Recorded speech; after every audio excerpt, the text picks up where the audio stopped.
Shabbat Shalom, familia. Esta es su hermana y su amiga Lisa Velázquez en el concepto o el segmento de Caminando en Obediencia a través de Teshuva.tv.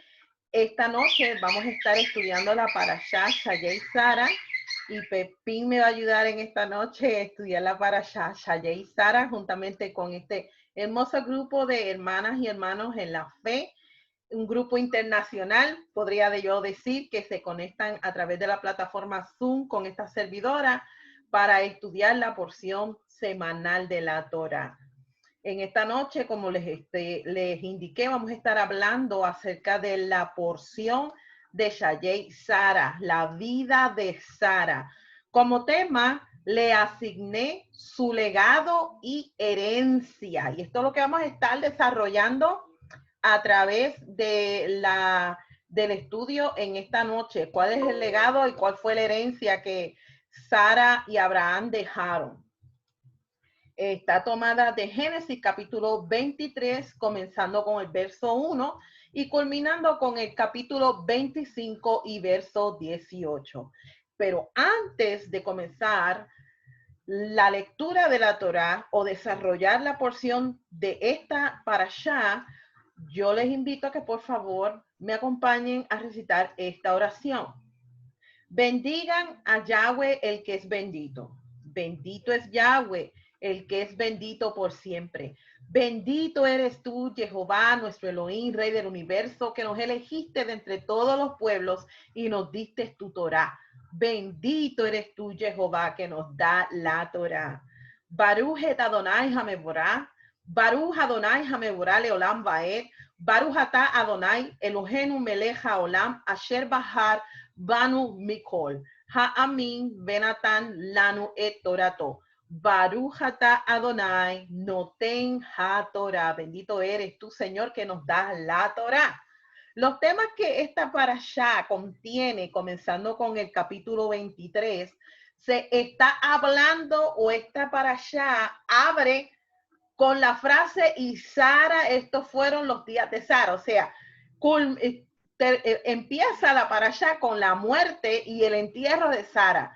Capítulo 24 se está hablando acerca del matrimonio entre Isaac y Rebeca.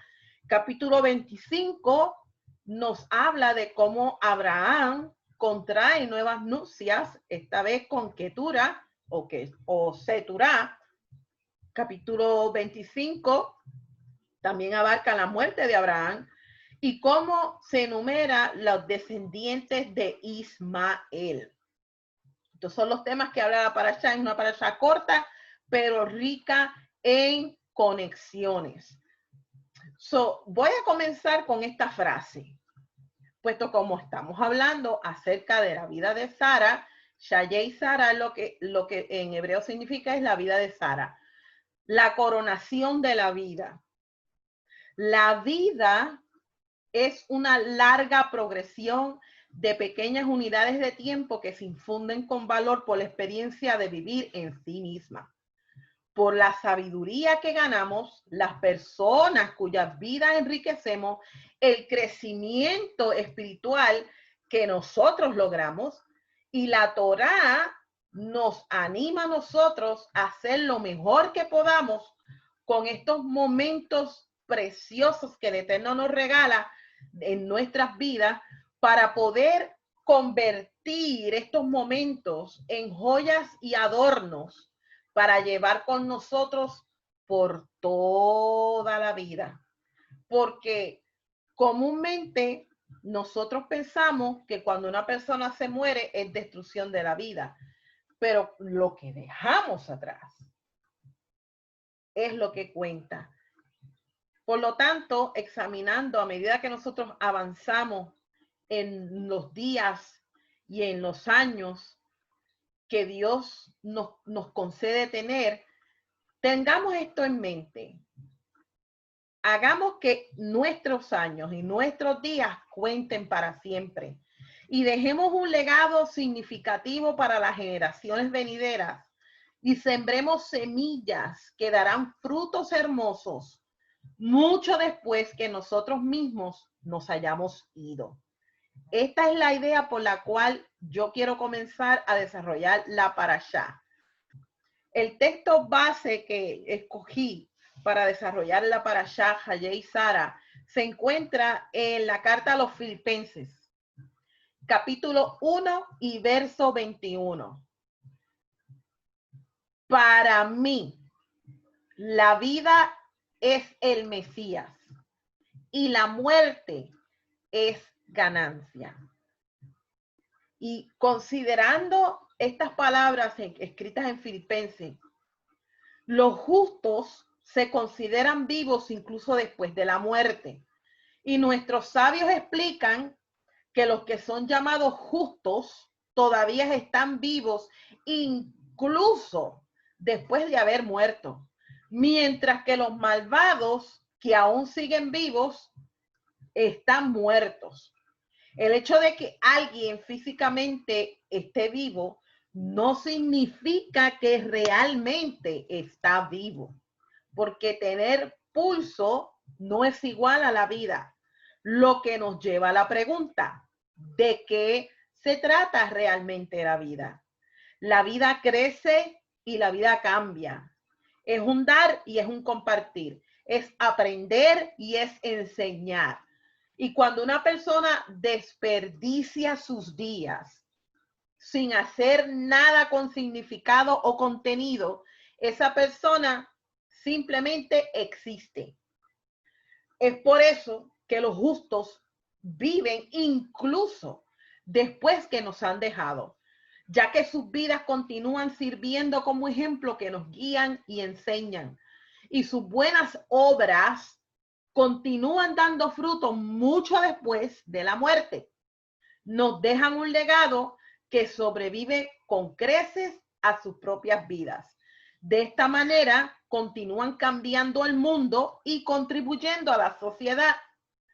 Viven en las personas que continúan construyendo sobre lo que comenzaron. Y esto es un pensamiento muy basado en lo que nuestros sabios piensan y me gustó mucho y por eso pues lo quise compartir con ustedes.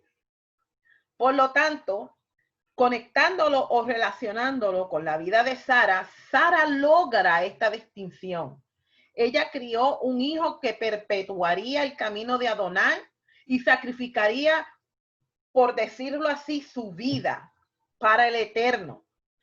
Todas las generaciones futuras merecen el perdón y la gracia del Eterno debido a este gesto de abnegación y fe que Sara sembró en Isaac. Hay una expresión en hebreo que se conoce como Kulan Shavim Letová. Y esto lo que significa es que todos los años han sido buenos. A pesar de que quizás una persona pase por ciertos rasgos o sucesos adversos. Y en la vida de Sara, en su grandeza, ella aceptó su vida y lo que le aconteció a ella junto con su esposo Abraham sin quejarse. Ella siempre decía, esto obra para bien. Esa es la opinión de nuestros sabios. Y en su claridad de comprensión, la vida solo puede ser buena. Y este fue el legado que esperamos nosotros retener y transmitir a nuestros hijos para todas las generaciones.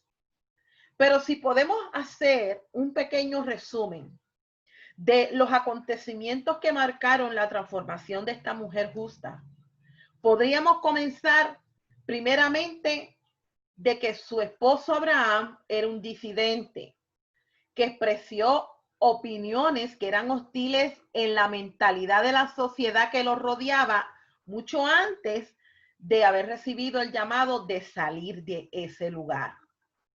Ellos fueron llamados a vivir una existencia nómada, sin haberse establecido nunca, sino en su último año de vida. Sara fue capturada 2 veces y casi devastada. La mayor parte de su vida la vivió en esterilidad. No pudo tener hijos desde que se casó con su esposo. Y además de esto, ella trajo dentro de su relación matrimonial conflictos que, a pesar de que legalmente dentro de la cultura del antiguo Medio Oriente lo hizo con el propósito de perpetuar la generación basado en la promesa que su esposo había recibido, el hijo de esta relación entre Abraham y Agar fue tan controversial que finalmente Abraham tuvo que despedirla junto con su hijo primogénito, sin haber visto nunca a su hijo mayor casarse. Ella tuvo que atravesar esto. Su esposo y el Eterno, al ella reírse dentro de sí misma, dentro de cuando estos visitantes llegaron a la tienda de ellos y recibir la noticia de que al próximo año tendría un hijo, ella tuvo que pasar por ese momento de vergüenza. Pero a pesar de todos estos acontecimientos que en la Torá enmarcan, que podríamos hacer este pequeño resumen de la vida de Sara, la felicidad de ella no se encontró en un mapa de condiciones externas, ya que ella no buscó la bondad de su vida para entrar por alguna muerte exterior o alguna puerta exterior.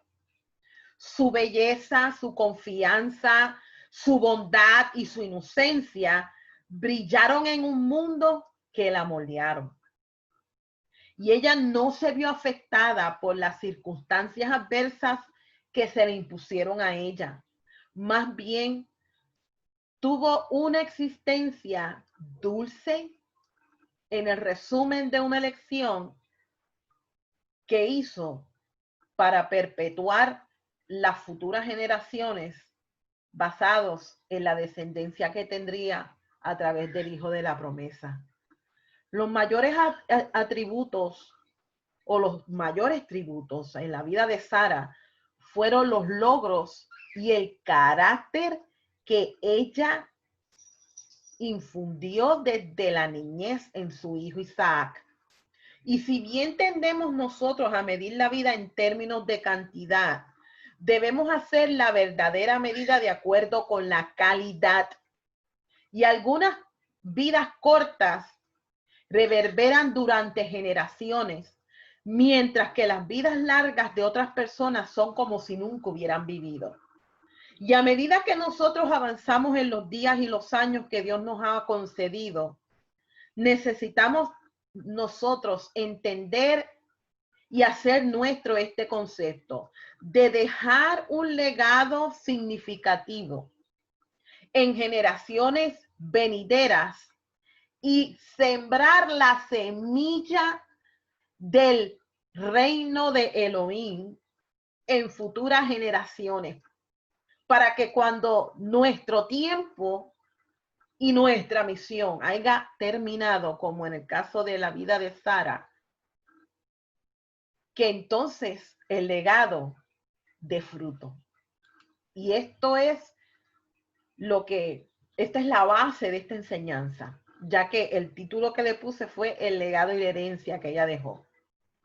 La parashá la voy a estar desarrollando utilizando conceptos del antiguo Medio Oriente, ya que es necesario que nosotros comprendamos que las escrituras, como siempre he dicho en mis enseñanzas, fueron escritas a una audiencia específica, que nosotros no compartimos su cultura, su historia, su mentalidad, su modo de vida y sus costumbres.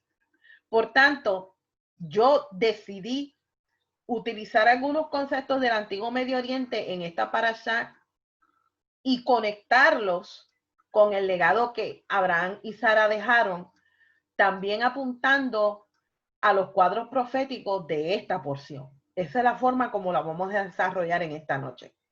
Así que en el antiguo Medio Oriente, las mujeres y la maternidad era un concepto muy importante. Y fíjese que en la vida de Sara, ellos estuvieron muchos años esperando que el hijo de la promesa que el padre le había prometido a nuestro patriarca Abraham llegara. Así que la vida de Sara se trató precisamente de continuar el legado, de expandir la presencia del Eterno por todos los confines de la tierra, al recibir el hijo de la promesa, Isaac, en su vientre. Ya que en las culturas del antiguo Medio Oriente, la matriz de la mujer se consideraba la incubadora de la semilla, donde vendría o saldría a la vida para continuar el legado. Así que la maternidad fue una contribución social productiva en los tiempos bíblicos. La familia extensa no era simplemente una relación de parentesco, sino era la unidad de producción primaria de la economía antigua. Las mujeres que fueron madres realizaron un tremendo servicio a la familia y a la sociedad en general. Más gente equivalía a más trabajadores para labrar tierras y cuidar rebaños y ganado, asegurando así la supervivencia tribal. Y este concepto o este patrón del antiguo Medio Oriente lo vemos en la vida de nuestros patriarcas en la Torá. Así que la maternidad se convierte en un logro más significativo si se considera la alta tasa de mortalidad materna e infantil en la antigüedad. La mayoría de la gente cuando llegan a una edad avanzada comienzan a pensar en la desaceleración, o sea, en su descenso, porque se empieza a ver que la puerta comienza a cerrarse y se da cuenta uno que tienes tanto que hacer antes de que esa puerta se te vaya cerrando. Y cuando uno ya llega a una etapa en la vida que aunque aquí en tu mente tengas lucidez y todavía ideas florezcan en tu mente, tu cuerpo va envejeciendo y se nos hace más difícil desempeñar alguna tarea específica. En esta porción, algo así, tenemos la impresión que de nuestro patriarca Abraham en esta parashá, porque la parashá comienza con la muerte de Sara, pero ya Abraham tenía 137 años. Vemos cómo es que él entra en su periodo de luto, llorando la muerte de su amada esposa, pero no se queda ahí. A pesar de que tenía 137 años, en él, en sus hombros, en su corazón, en su espíritu, en su alma, había recibido una promesa que necesitaba perpetuarla antes de que su misión caducara. Por lo tanto, aunque él entra en un periodo normal de luto, él no se queda así, sino que él entra en acción y se involucra en una elaborada negociación para comprar un terreno para su esposa, para poder enterrarla, estableciendo así un precedente legal de adquirir propiedad para el manejo de la posteridad de su descendencia. Aquí Abraham se encuentra con dos situaciones: mortandad y posteridad. La mortandad, su esposa Sara muere. Él maneja esta situación, pasa por su proceso de luto, pero no se queda ahí. Que a pesar de que tenía una edad avanzada, él entonces trabaja para la posteridad de su descendencia.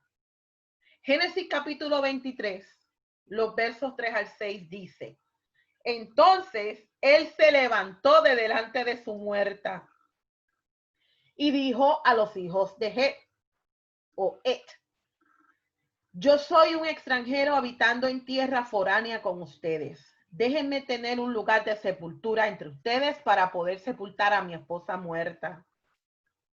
Los hijos de Et respondieron a Abraham: escúchanos, mi señor, tú eres un príncipe de Elohim entre nosotros, así que escoge cualquiera de nuestras sepulturas para sepultar a tu muerta. Ni uno de nosotros te rehusará su sepultura para sepultar a tu muerta. Génesis capítulo 23, desde los versos 3 al 20, Abraham comienza este proceso de la compra de una propiedad, ya que la propiedad de la tierra que era cultivable era una posesión tan preciosa que se suponía que no se vendiera a nadie fuera del círculo familiar. Cuando este faltaba o ya no existía, la posibilidad de un negocio a veces requería una venta a una persona no relacionada. Y esto era legalmente acordado por medio de la adopción del comprador o la intercesión de los ancianos de la aldea a favor del dueño o a favor del vendedor. Así que la designación de Abraham, como aquí se le está llamando que los hijos de Het los reconocen a él como príncipe, esto sugiere que Abraham, en medio de ellos, era un residente de alta influencia, un residente importante. Así que el ofrecimiento de recibir la tierra como donación fue rechazado por Abraham porque eso hubiera permitido que los herederos de Efrón reclamaran la tierra después de su muerte. Es interesante notar cómo es que las puertas de las ciudades se consideraban lugares importantes en la cultura del antiguo Medio Oriente. Junto a la plaza de la ciudad, estas eran o servían como salas de acceso que brindaban un punto focal para los requisitos civiles diarios de los ciudadanos. Era un lugar para ministros, para jueces, para comerciantes, para profetas, para llevar a cabo sus funciones. Así que la terminología antigua de las puertas y espacios de los portones en las ciudades, según la cultura del antiguo Medio Oriente, indican las funciones que se trataban en dichos lugares. Como por ejemplo, las puertas las puertas de las ciudades se le consideraban como espacio sacro, donde se llevaban a cabo ceremonias de adoración o sacrificios en la puerta de la ciudad a favor de su deidad por protección, por favor o por clemencia. También las puertas de la ciudad también se hacía para la instalación de monumentos reales. Servían también para procesiones, para un lugar de espectáculos públicos de índole militar o de índole religioso. También servían como un lugar para la aparición pública del rey. También servía como lugar de asambleas públicas. Y las puertas también servían para actividades judiciales, para dictaminar sentencia, litigios, acuerdos legales, publicación de decisiones judiciales y la firma de documentos legales. También servían como un lugar de ejecución pública, como un lugar de mercadeo y como un lugar de control, ya que las puertas de las ciudades eran custodiadas para manejar el tráfico que entraba y salía. ¿Por qué estoy mencionando esto? Ya que Abraham se encontraba en medio de la ciudad y fue, como dice Génesis 23:7, él se levantó y se inclinó delante del pueblo de la tierra, los hijos de Het, y habló con ellos. Él está haciendo esta transacción específicamente en este lugar de las puertas de la ciudad. El verso 8 dice, si es su deseo ayudarme a sepultar mi muerta, entonces escúchenme. Pidan a Efrón, el hijo de Zohar, que me dé la cueva de Macpela, la cual posee, la cual está al extremo de su campo. Él debe vendérmela en presencia de ustedes a su precio actual. Entonces yo tendré un lugar de sepultura de mi propiedad. Efrón el hití estaba sentado entre los hijos de Het y dio a Abraham su respuesta en la presencia de los hijos de Het, que pertenecían al consejo gobernante de la ciudad. Esto es clave para nosotros poder ubicarnos dónde esta transacción se estaba llevando a cabo. El 11 dice, no, mi señor, escúchame. Yo te doy el campo con su cueva. Yo te lo estoy dando a ti en la presencia de mi pueblo. Yo te lo doy. No podemos pasar por alto que la cultura del antiguo Medio Oriente estaba este pueblo de los hititas, lo cual fueron descendientes de el bisnieto de Noé, el cual fue hijo de Canaán y nieto de Cam. Por lo tanto, podríamos decir, según Génesis 10, 1, 6 y 15, que ellos eran cananeos.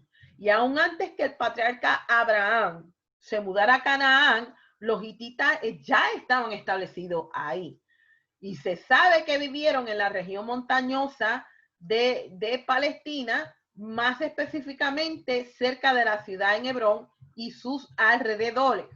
Así que siglos más tarde, todavía ellos estaban habitando en regiones montañosas, pero el alcance de su territorio no se describe con exactitud en la escritura.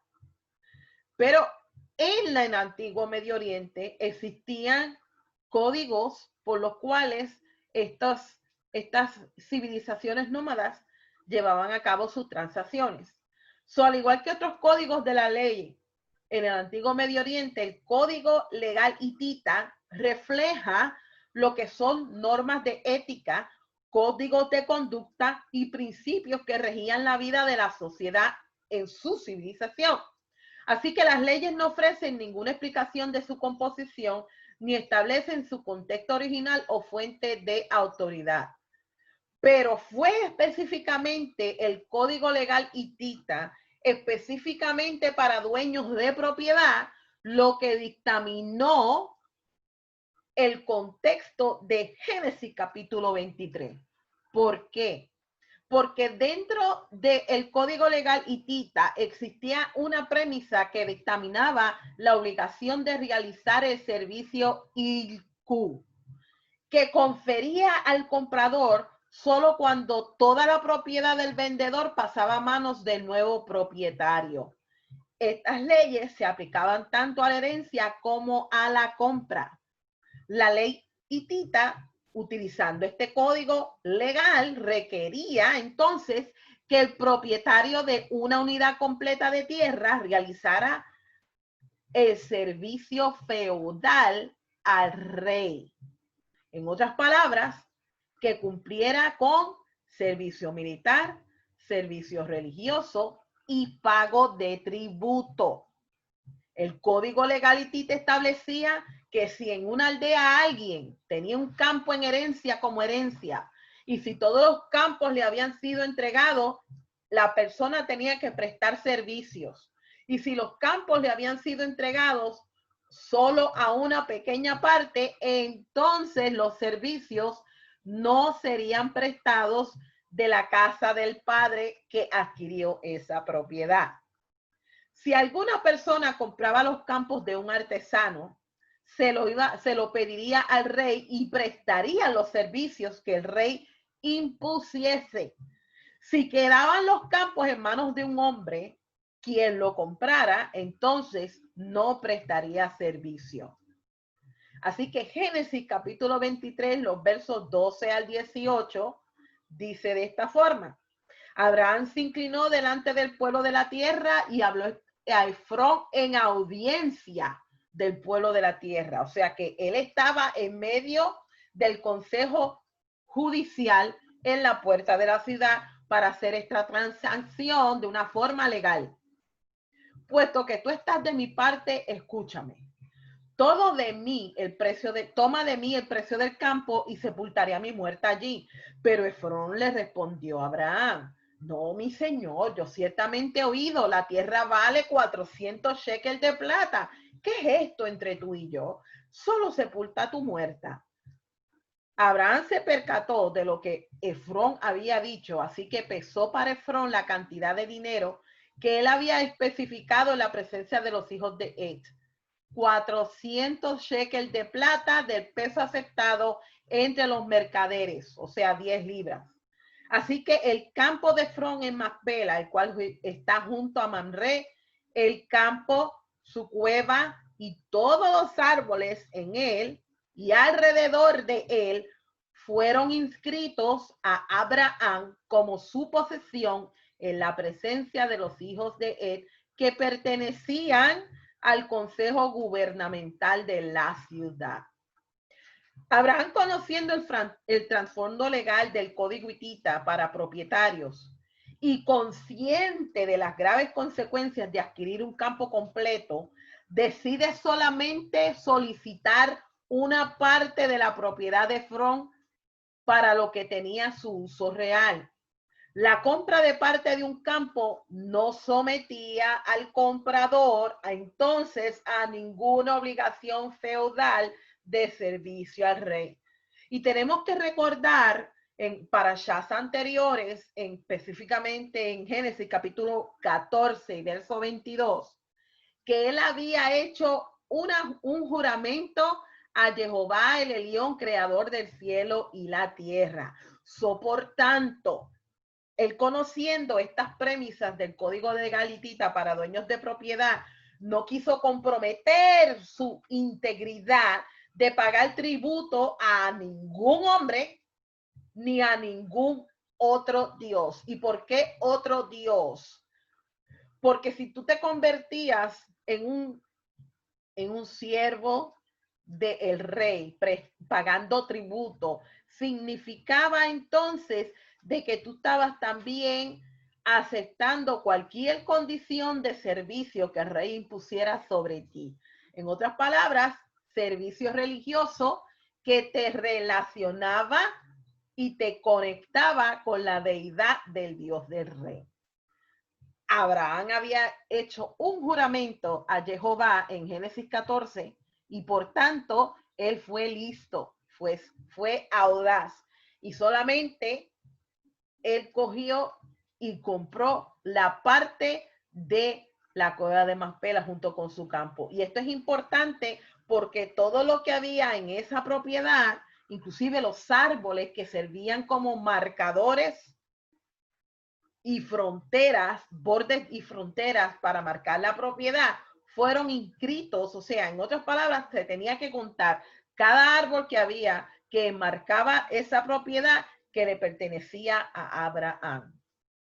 Porque durante la historia de Abraham y Sara, Dios le había prometido dos cosas a ellos: descendencia y tierra, que es la heredad.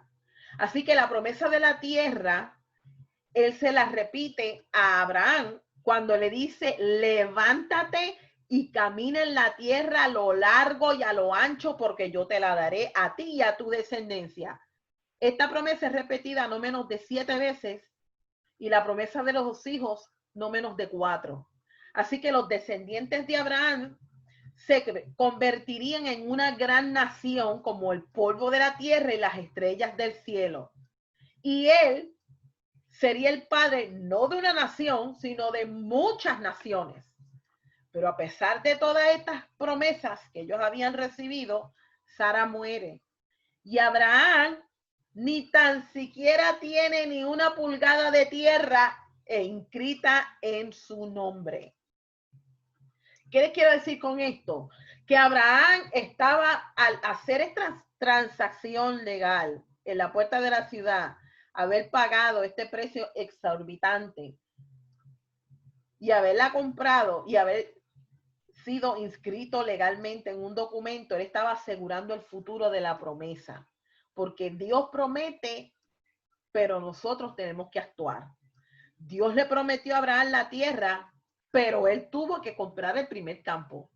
Dios le prometió a Abraham muchos descendientes, pero Abraham tuvo que asegurarse que su hijo, primeramente, estuviese casado, y no tan solamente casado con cualquier mujer, sino con una mujer que compartiera la vida de convenio de su deidad, para que Abraham tuviese esa numerosa descendencia que estaban incluidas las promesas que el Eterno le había hecho. Como por ejemplo, Dios salvó a Noé, pero Noé tuvo que hacer el arca. Y Dios le dio la tierra a Israel, pero Israel tuvo que pelear las batallas para poder conquistarla. De la misma forma, Abraham actuó en pro a las promesas. Él tuvo que comprar el primer campo. Génesis 24, 1 al 9. Después que él entierra a Sara, comienza con la próxima parte de su misión. Ahora Abraham ya era viejo avanzado en años y Jehová había bendecido a Abraham en todo. Abraham dijo al sirviente que le había servido por más tiempo, que estaba a cargo de todo lo que poseía. Pon tu mano debajo de mi muslo, porque yo quiero que jures por Jehová, Elohim del cielo y Elohim de la tierra, que tú no escogerás a una esposa para mi hijo de entre las mujeres de Canaán, entre quienes estoy habitando, sino que irás a mi tierra donde yo nací y a mi tribu, y tú tomarás de allí una esposa para mi hijo Isaac. El sirviente respondió: supón que la mujer no está dispuesta a seguirme a esta tierra. ¿Debo entonces llevar a tu hijo a la tierra de la cual tú viniste? Abraham le dijo: ocúpate de no llevar a mi hijo de regreso allá.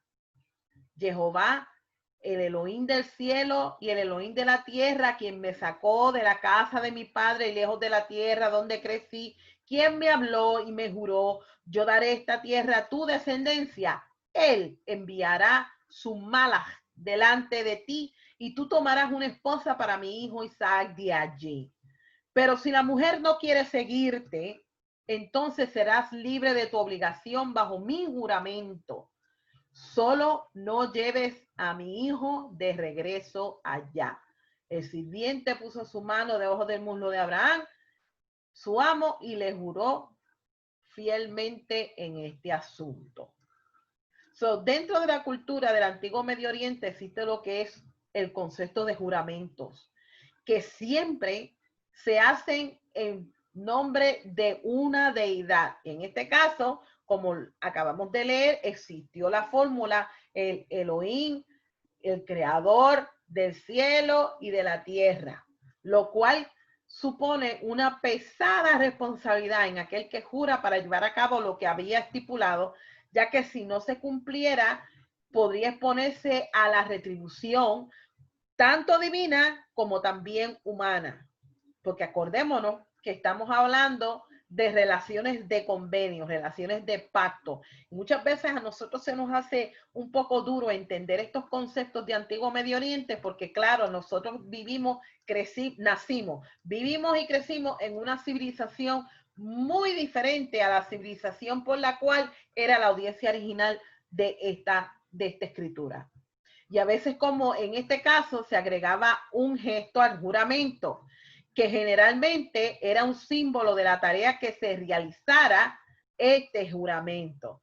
Por ejemplo, cuando se coloca la mano entre los muslos de Abraham, lo que estaba haciendo era que estaba cerca de la señal del convenio, y el siervo se liga a su juramento de obediencia en conseguir una esposa para Isaac, y de este modo se liga a la perpetuación del linaje de Abraham, puesto que acordémonos que cuando Abraham recibe la condición de llevar la señal de convenio, él y todos sus siervos también la llevaban.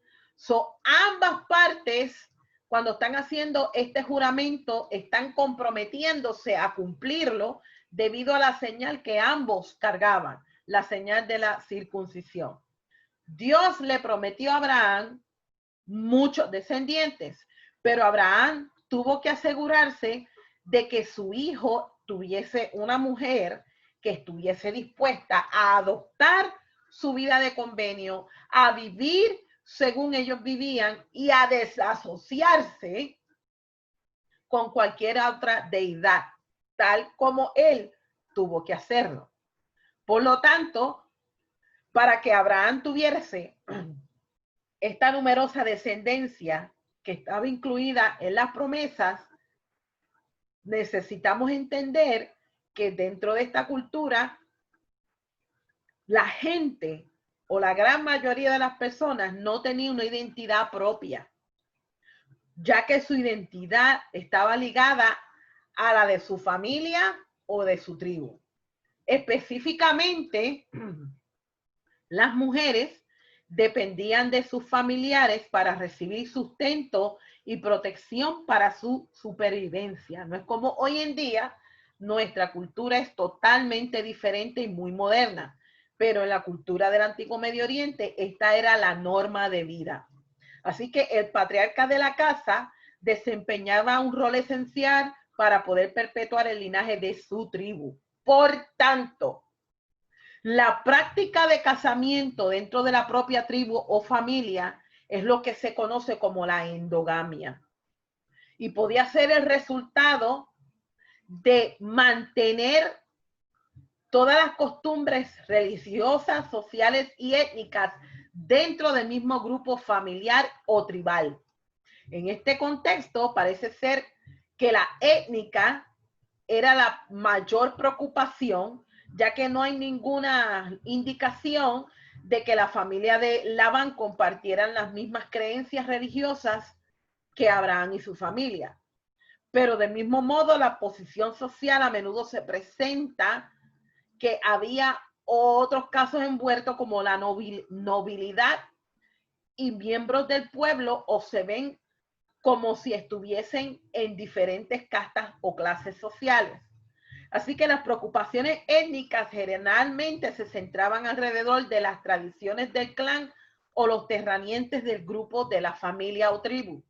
Y a veces representan hostilidades de mucho tiempo entre dos grupos, pero esta no fue la ocasión, sino que fue motivado para impedir que Abraham y su familia simplemente fueran absorbidos fuera de una mezcla étnica y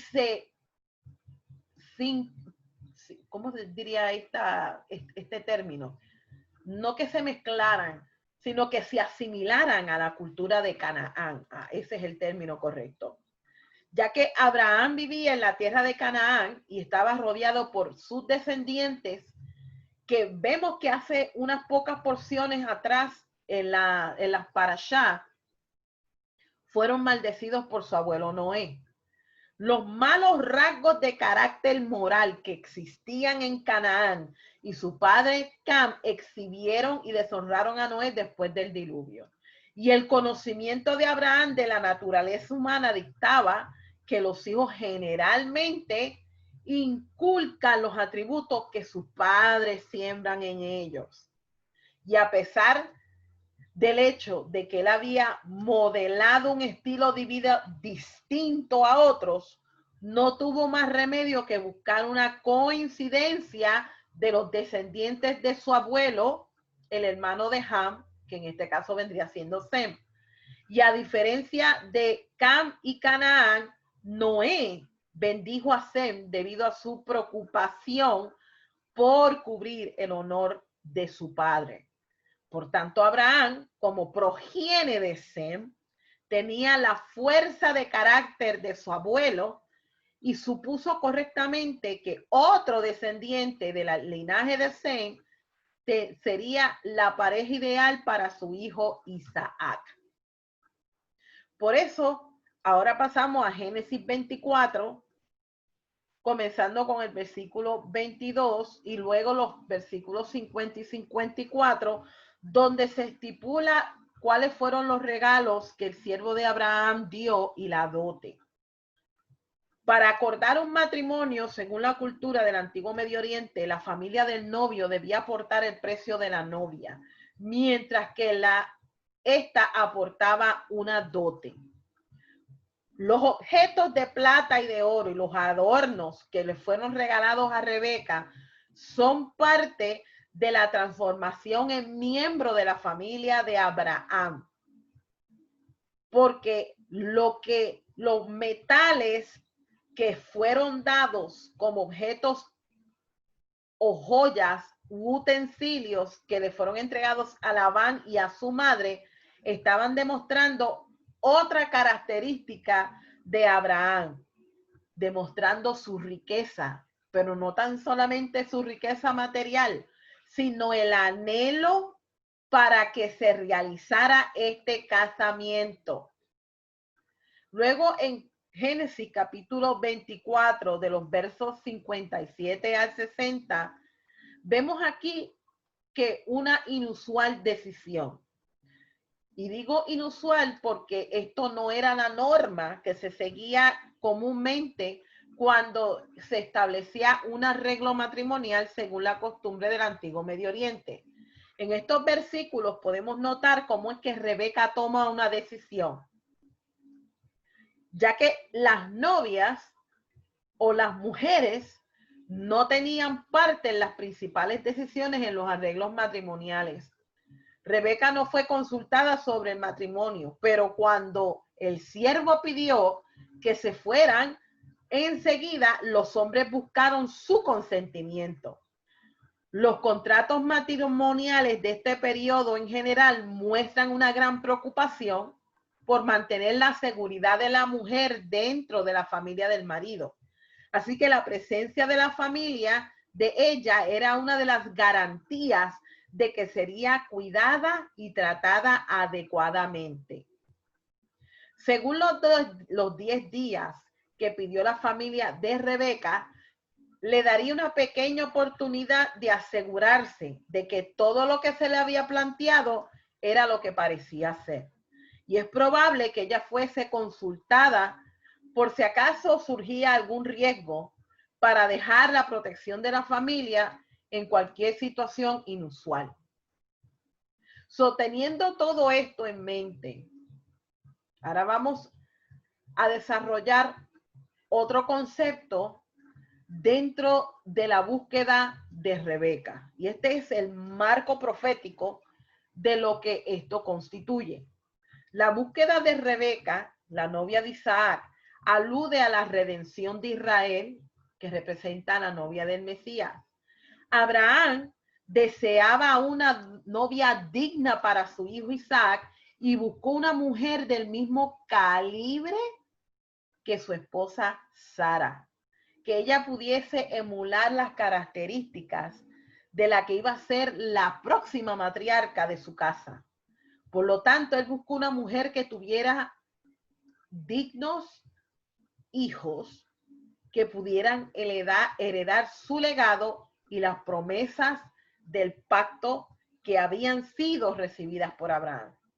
Así que la búsqueda de la novia de Isaac también cuenta un capítulo importante en la historia de nuestro Mesías, en el sentido de que Rebeca se convierte en una de las madres de Israel, en un antepasado, siendo parte del linaje del Mesías.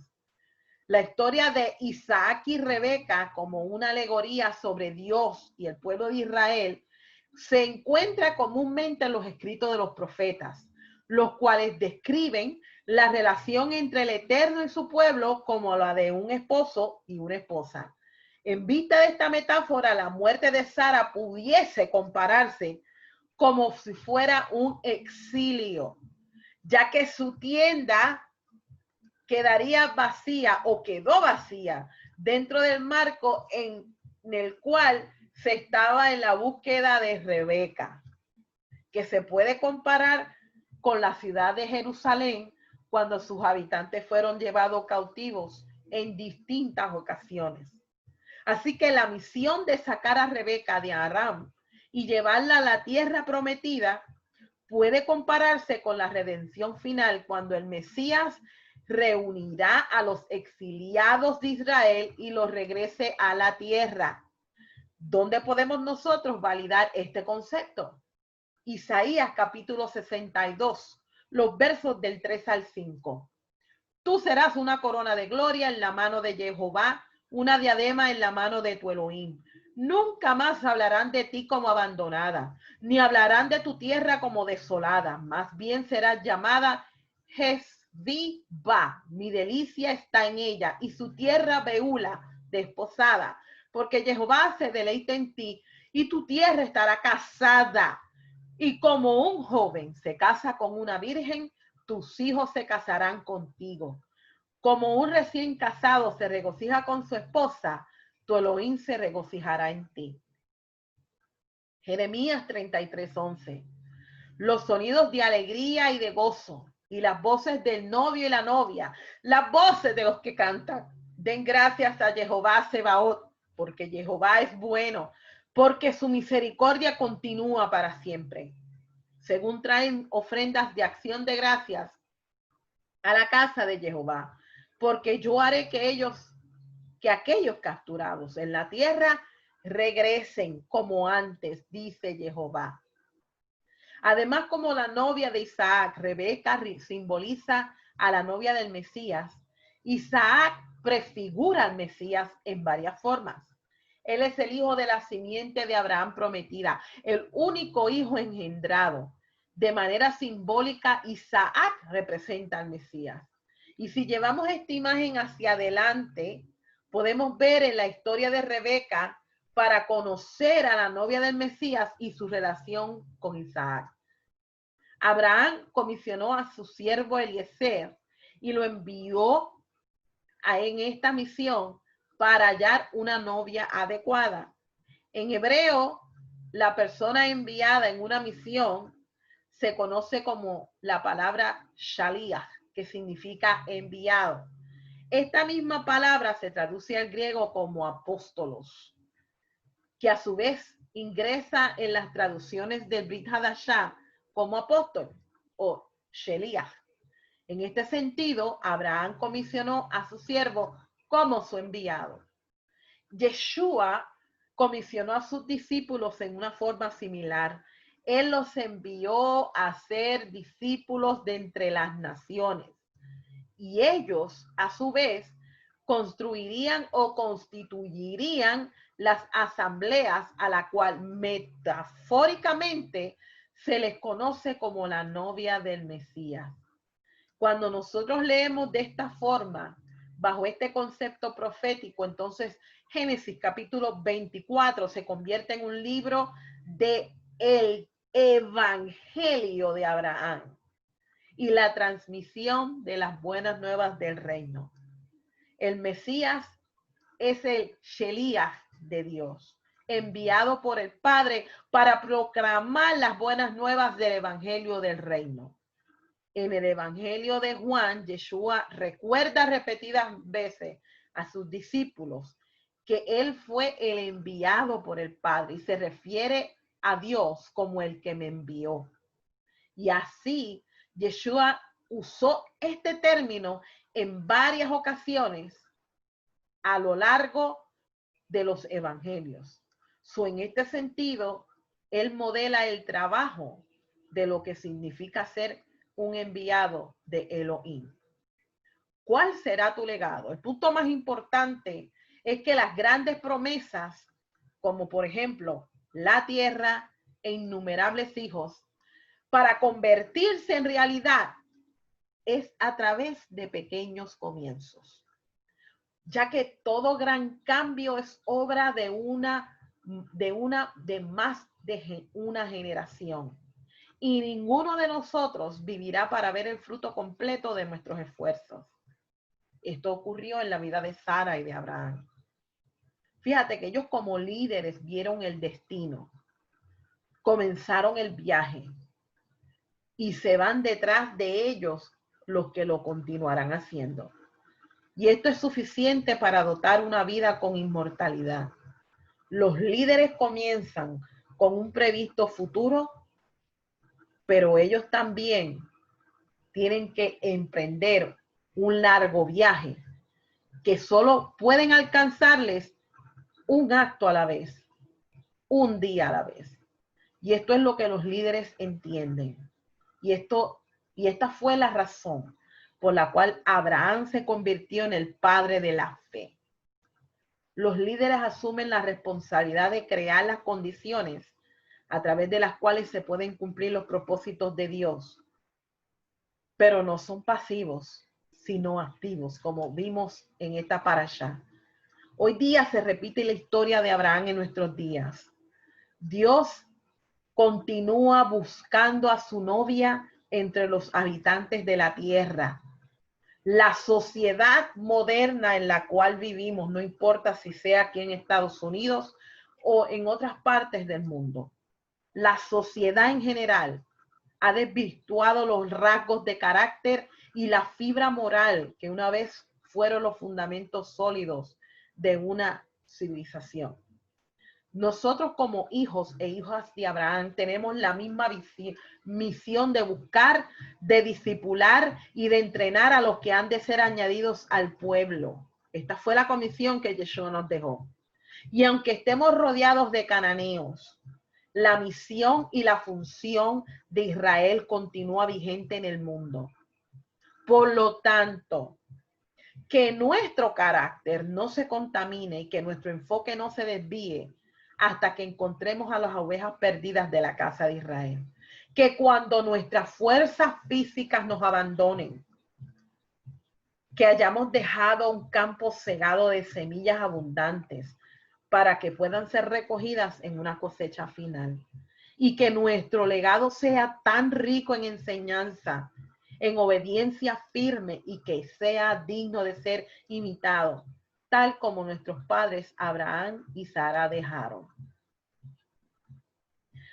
Con la muerte de Sara, Abraham se posiciona en una persona o se convierte en una persona de influencia en un ambiente sociocultural donde él podía ejercer su mandato. ¿Cuál fue el mandato que recibió Abraham de parte del Eterno? Hacer justicia, rectitud y juicio. Él tenía que instruir a su descendencia a hacer lo mismo. Y aunque él no vio estas promesas cumplidas, se trata de que él entendió su llamado, él entendió su proceso y él entendió que fue el Eterno quien lo colocó en esa posición para que de alguna forma él comenzara con un pequeño paso, comprar una heredad para que legalmente sus descendientes pudieran reclamarle. Así que te voy a dejar con esto en esta noche. Muchas veces van a venir miedos, van a venir incertidumbres, van a venir procesos que muchas veces van a sacudir nuestra fe. Pero entonces cuando estos momentos inciertos lleguen a tu vida, yo te voy a dar un consejo. Repasa los convenios en la Escritura. ¿Por qué te digo que repasa los convenios en la Escritura? Porque es allí en los convenios donde vemos la fidelidad de nuestro Elohim. Es allí donde Él deja enmarcado las promesas de una forma legal. Y nos va a dar la confianza a nosotros mismos de que Él es fiel, de que sus promesas son un sí y un amén, y que cuando Él habla, lo deja por escrito porque lo va a cumplir.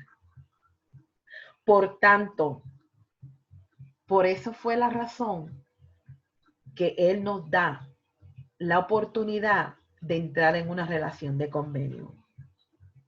Nos da la oportunidad de que conozcamos su fidelidad y nos da la oportunidad de que, tal como lo hizo con Abraham, podamos nosotros ser instrumentos en sus manos para perpetuar generaciones, para perpetuar la redención de nuestro pueblo Israel. Pero está entre tú y yo. ¿Cuál va a ser el legado que tú vas a dejar para que otros imiten? Yo espero que esta enseñanza te haga fortalecido tu fe y pero sobre todo que hayas aprendido algunos conceptos que quizás eran desconocidos para ti. Así que esta es tu hermana y tu amiga Lisa Velázquez en otra porción de la escritura, Shaye y Sara, y espero que en otra ocasión continuemos con otros estudios. Gracias por estar conectada con esta servidora y será hasta la próxima. Shabbat Shalom y que el Eterno te bendiga y te guarde.